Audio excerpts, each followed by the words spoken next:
እሱ አመሰግናለሁ ስላስገባኸኝ። ሁላችሁንም ከታችም ከላይ ያላችሁን ሰላም ብያለሁ። የኔ ጥያቄ ከቁርአን ነው የምጠይቀው። ጥያቄና መልስ ነው አይደል? እዚህ ጥያቄና መልስ ነው። ልክ ነው? እሺ፣ አመሰግናለሁ። ሁለት ጥያቄ ብቻ ነው ለእኔ የምጠይቀው።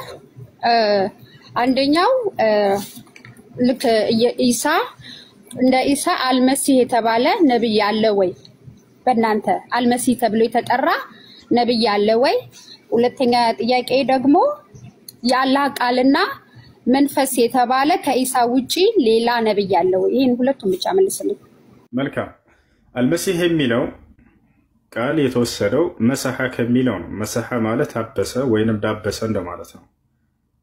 አልመሲህ ስለዚህ ዳባሹ ወይንም አባሹ እንደማለት ነው። በዚህ የተሰየመበት ምክንያት መሲሁ ለምንድን ነው ከተባለ በመዳበስ ወይንም በመዳሰስ ሰዎችን ሊፈውስ ስለነበር ነው። ለምጥ ያለባቸውን ሰዎች ካነ የምሰህ አለ ذوي العاهات يعني فيداويهم باذن الله عز وجل ለምጥ ያለባቸውን ሰዎች በመዳበስ እንዲሁም ደግሞ በአይናቸው ማየት የተሳናቸውን ቢስሚላህ ብሎ በአላህ ስም በመዳበስ እና ሌሎች በሽታዎች አካላዊ በሽታ ያለባቸውን ሰዎች በመዳበስ ይፈውስ ስለነበር ዳባሹ ወይንም መሲሁ ተባለ። አይሽ በዚህ መንገድ ሌላ ተአምር ያደረጉ ነብያቶች ለምሳሌ አላህ Subhanahu Wa Ta'ala ሌላ ለተለያዩ ነብያቶችም እንዲሁ እንደ የግዚያቸው የተለያየ ተአምር ይሰጣቸዋል። ከዚህ አንፃር ነው እሱ መሲሁ የተባለው እንጂ የተለየ ነገር ሆኖ አይደለም። ሰዎችን በመዳበስ ይፈውስ ስለነበር ነው። ይህንን በቁርአን ላይ አላህ ይናገራል። ወኡብሪኡ الأكمه والأبرص وأحيي الموتى እያለ መሲሁ እንዲናገር አድርጎታል። ማየት የተሳናቸውን ሰዎች በመዳበስ ይፈውስ ነበር። ለምጽ ያለባቸው ሰዎች በመዳበስ ይፈውስ ነበር። ከዚህ አንፃር ተባለ። ለየሁሉም ነብይ የየራሱ የሆነ ማዕረግ አለው። መሲሁ ዒሳ መሲሁ በመባል ተጠራ። ከርሱ በላይ ማዕረግ የተሰጣለ ወይ? አዎ አለ። ማን? ነብዩ መሐመድ ሰለላሁ ዐለይሂ ወሰለም። የእርሳቸው ማዕረግ ምን ነበር ከተባለ መሲሁ ከሚለው ሌላ ማዕረግ አልኸሊል ይባላል። አልኸሊል ማለት አላህ ከሁሉም ፍጥረት በላይ ወዳጅ አድርጎ የያዘው ማለት ነው። ነብዩ መሐመድ ሰለላሁ ዐለይሂ ወሰለም ይህን ቃል በቃል ሲናገሩ ኢነላህ ቀድ ኢተኸዘኒ ኸሊለን ይላሉ። አላህ እኔን ከፍጥረቱ ሁሉ በላይ መሲሁንም ይጨምራል ከፍጥረቱ ሁሉ በላይ ኸሊል አድርጎ ይዘኛል ይላሉ። አየሽ፣ ይህ ለእርሳቸው የተሰጠ ማዕረግ ነው። ለሙሴስ የተሰጠው ማዕረግ አለ ወይ? አዎ አለ። ምንድነው? ከሊሙላህ ይባላል። አላህ ያናገረው ማለት ነው። አየሽ አይደለ? አላህ በቁርአን ላይ እርሱን ሲጠራው በዚህ መልኩ መሲሁን አልጠራበትም። ለምሳሌ ወከለመ አላሁ ሙሳ ተክሊማ ይላል። እኔ አላህ ሙሴን ማናገርን አናገርኩት። ስለዚህ ሙሴን ምን ብለን እንጠራዋለን? ከሊሙላህ ብለን እንጠራዋለን። አየሽ፣ ዳውድ ምን ይባላል? ዳዊት ኸሊፈቱላህ ይባላል። ያ ዳውድ ኢና ጀዐልናከ ኸሊፈተን ፊል አርድ ይላል። ኸሊፈቱላህ ማለት የአላህ ምትክ ማለት ነው በምድር ላይ። ገብቶሻል አይደለ? አንተ ዳውድ ሆይ ዳዊት እኔ በምድር ላይ አንተን ምትክ አድርጌሃለሁኝ ይለዋል። እነዚህ ነብያቶች የተሰየሙባቸው የየራሳቸው የሆኑ ማዕረጎች ናቸው። ይሄን የሰየማቸው ማን ነው ከተባለ አምላክ ራሱ ነው። ገብቶሻል አይደለ? ከሁሉም በላይ ማዕረግ ግን ከመሲሁም ሆነ ከኸሊፈቱላህ ከከሊመቱላህ ከሁላቸውም በላይ ኸሊሉላህ የአላህ የቅርብ ወዳጅ ተደርጎ የተያዘው ያ ነብዩ መሐመድ ሰለላሁ ዐለይሂ ወሰለም ይወጣሉ። ከዚህ አንፃር ነው። ሌላኛው ቃልና መንፈስ የሚለው ለመሆን አላህ Subhanahu Wa Ta'ala መሲሁን በምን መንገድ ነው ያስገኘው ከተባለ ከወንድ ዘር ፈሳሽ እንዳልሆነ እናምናለን እኛ ሙስሊሞች። ተአምራዊ በሆነ መንገድ ከድንግል ማርያም ወንድ የሚባል ሳይገናኛት አላህ Subhanahu Wa Ta'ala እንደፈጠረው እናምናለን። በምን መንገድ ታዲያ? በቃልና በመንፈስ ነው ያስገኘው። ገብታችኋል? በቃልና በመንፈስ። አሁን ታዲያ ጥያቄው ምንድነው? በቃልና በመንፈስ እሱን ብቻ ነው ወይ ያስገኘው ከተባለ አይደለም። ሌላን አካል አለ። አዎ፣ አዳምን በቃልና በመንፈስ አስገኘውት እያለ ይናገራል። አዳምንም የወንድ ዘር ፈሳሽ በዚህ መንገድ አይደለም የተገኘው፣ መሲሁም የወንድ ዘር ፈሳሽ በዚህ መንገድ አይደለም የተገኘው። ታዲያ ለአዳም በቃልና በመንፈስ እንዳስገኘው የተናገረበት ቦታ አለ ወይ? አዎ አለ። በቃል እንዳስገኘው ሲናገር ምን አለ? ኢነ መሰለ ዒሳ ዐንደ አላህ ከመሰሊ አደም ኸለቀሁ ሚን ቱራቢን ثم قال له كن فيكون ይላል። አዳምን ምን ብሎ ገለጸው? ሁን አልኩት ወዲያውም ሰው ሆነ አለ። ሁን በሚለው በቃሉ አስገኘው። መሲሁንስ ሁን በሚለው ቃል እንደሆነ ይናገራል። መልአኩ ገብርኤል ወደ መርየም ጋር ተልኮ በመጣ ጊዜ قالت ربي أن يكون لي ولد ولم يمسسني بشر قال كذلك الله يخلق ما يشاء إذا قضى أمرا فإنما يقول له كن فيكون። አያችሁ፣ ማርያም ገብርኤልን ጠየቀችው ልጁን እንደሚፈጠርላት ምናምን ከነገራት በኋላ እንዴት ነው ይሄ የሚሆነው? ወንድ ነክቶኝ የማላውቅ ሰው ባለችው ጊዜ አምላክሽ አላህ አንድን ነገር ማድረግ ከፈለገ ሁን ይለዋል፣ ወዲያውም ይሆናል አላት። ሁን በሚለው ቃል እንደሚያስገኘው ነገራት። አዳምን ቀደም ብሏል፣ ሁን በሚለው ቃል አስገኘሁት አለ። አየሽ አይደለ? ይህ በቃል አንድ አይነት እንደሆኑ እናገኛለን። ሁለቱም ሁን በሚለው ቃል ነው የተገኙት። ሁለተኛው ምንድነው? በመንፈስ የሚለው ነው። መሲሁ ከመንፈስ ነው ወይ የተገኘው? አዎ፣ አላህ ሱብሓነሁ ወተዓላ ከፈጠራቸው ከሩሖች ከመንፈሶች መካከል በእነዚያ ባንዶቹ መንፈስ እንዳስገኘ ይናገራል። ምን ይላል በሱረቱ ኒሳ ላይ ስለ መሲሁ ሲናገር ኢነመል መሲሁ ዒሳ ብኑ መርየም ረሱሉላህ ወከሊመቱሁ አልቃሃ ኢላ መርየም ወሩሑ ሚንሁ ይላል። ከእኔ ከሆነ መንፈስ እያለ ይገልጸዋል መሲሁን። ገብቶች አለ አይደለ? አዳምንስ ከመንፈሴ ብሎታል፣ እርሱንም ቃል በቃል ገብቶች። ከየቱ ጋር ነው ከተባለ በሱረቱል ሂጅር ላይ ፈኢዛ ሰወይቱሁ ወነፈኽቱ ፊሂ ሚን ሩሒ ይላል።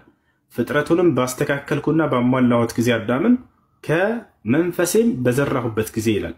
ሚን ሩሒ ብሎ ቃል በቃል ጠቅሶታል። አያችሁ። ስለዚህ ኢየሱስ ክርስቶስ በቃልና በመንፈስ እንደተፈጠረ ሁሉ አዳምም ልክ እንዲሁ በቃልና በመንፈስ ነው የተፈጠረው። ምንም ልዩነት የላቸው። አይ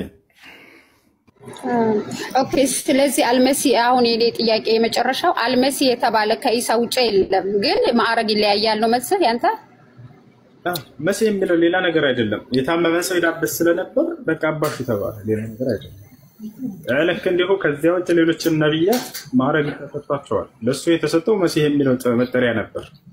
ነቢዩ መሐመድ ሰለላሁ ዐለይሂ ወሰለም የተሰጣቸው ከማንኛውም ነቢይ በላይ ነው። አልኸሊል የሚል ነው እያልኩ ሐዲስ ላይ ላሳይሽ እችላለሁኝ።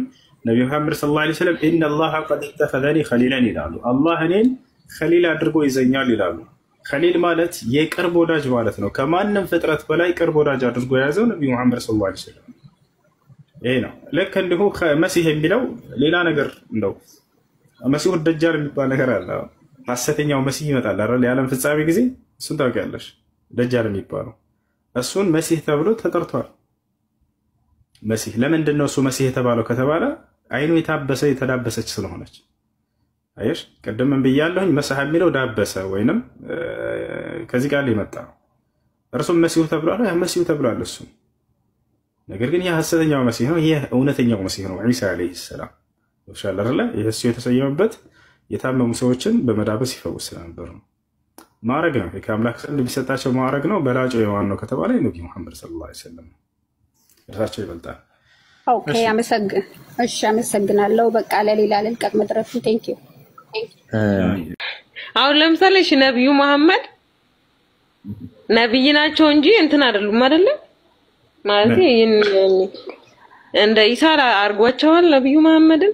አሁን ለምሳሌ ነብዩ መሐመድ ሞተዋል አላረጉም። ኢየሱስ ክርስቶስ ግን በእኛ እምነት አሁን ሞተ ማለት በገደሉት፣ ከዛ በኋላ በሶስተኛውም ቀን ተነሳ። ግን ነብዩ መሐመድ አልተነሱም ሞተው። ጠይቂና ጥያቄሽን ለማልሰልሽ መጨረሻ እንዳላቋርጥሽ ብዬ ነው። ማለት ነብዩ መሐመድ ሞቱ አልተነሱም። አሁን ክርስቶስ ግን ሞተ ከመቃብርም በሶስተኛውም ቀን ተነሳ። እግዚአብሔር እንዳለው ቃሉን ፈጸመ ማለት ነው። እንዴት ማለት የባቢሎንን እንትን አፈርሳለሁ በሶስተኛውም ቀን ገንብቼ ጨርሰዋለሁ ምናምን ሲል ማለት ነው። በሶስተኛው ቀን የራሱን መሞትና መነሳትን ነው ሲናገር የነበረው። ጨረሽ አላውራ? አዎ፣ እስኪ ንገሪኝ። ነቢያችን ሰለላሁ ዐለይሂ ወሰለም አላረጉም ወይ? በደንብ አድርገዋል። ነቢያችን ሰለላሁ ዐለይሂ ወሰለም እስከ 7 ሰማይ ድረስ አድርገዋል። መሲሁ ያረገው እስከ 2ኛው ሰማይ ድረስ ነው። እርሳቸው ከዚያ በኋላ 6 ሰማይ ጨምሪበት 7 ሰማይ ድረስ አድርገዋል። ቃለ ነብዩ ሰለላሁ ዐለይሂ ወሰለም ለማ ዑሪጀ ቢ ኢለ ሰማይ ሳቢዓ ወደ 7ቱ ሰማይ ባረግኩኝ ጊዜ አሉ እንዳረጉ ለዚያው ከመላኩ ገብርኤል ከጅብሪል ዐለይሂ ሰላም ጋር አብረው ያረጉበት ይሻላል አይደል? ሙስሊም 162 ላይ ታገኙታላችሁ። ነብያችን ሰለላሁ ዐለይሂ ወሰለም አላረጉም ወይ? በደንብ አድርገዋል። ለዚያም ዒሳ ካረገበት በላይ ያ ስለ ኢየሱስ ክርስቶስ እንዲሁ ሞቶ መነሳት አውርተሻል። እንደው እንደ መጽሐፉ እና ኢየሱስ ክርስቶስ በራሱ አይደለም የተነሳው፣ አምላኩን ያስነሳው። ይሄን ታውቃለሽ አይደል? ባያስነሳው ነው በፍቶ የሚቀር የፍጡር ስጋ ነበር። ባያስነሳው ኑሮ ጣፈንታው ምን ይሆናል ከተባለ በስብሶ የሚቀር ስጋ ነው። ይሄን ላሳይሽ፣ ያስነሳው አምላኩ ነው። ይሄን ታውቃለሽ አይደል? አሳየኝና ያስነሳው አምላኩ ነው። ይሄን ላሳይሽ። ከዚያ በኋላ ደግሞ እንደው ባያስነሳው ጣፈንታው ምን ይሆን ነበር ከተባለ በስብሶ ይቀር ነበር። እሱን ላሳይሽ።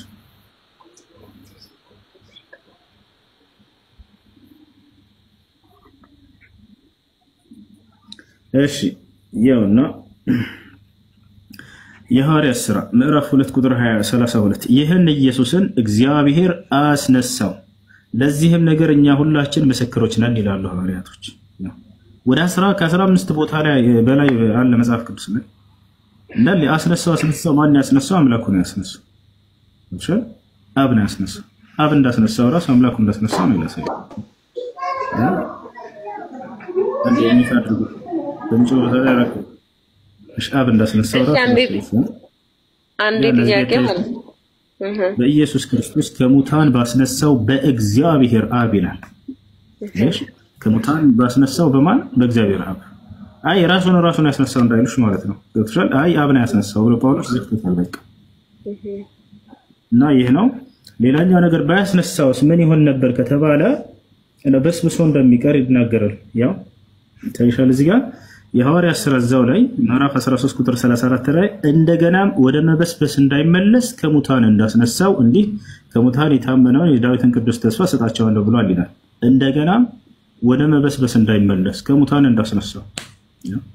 እንግዲህ ባያስነሳው በስብሶ የሚቀር የሆነ የፍጡር ሥጋ ነው። ክርስቶስ እንደማናችንም ፍጡር ነው። ነገር ግን ነብይ ነው፣ መልእክተኛ ነው። አምላክ ትልቅ ቦታና ደረጃ ሰጥቶታል። መልእክተኛ አድርጎታል። ተአምራትን ሰጥቶታል። ይሄን አንቀደም።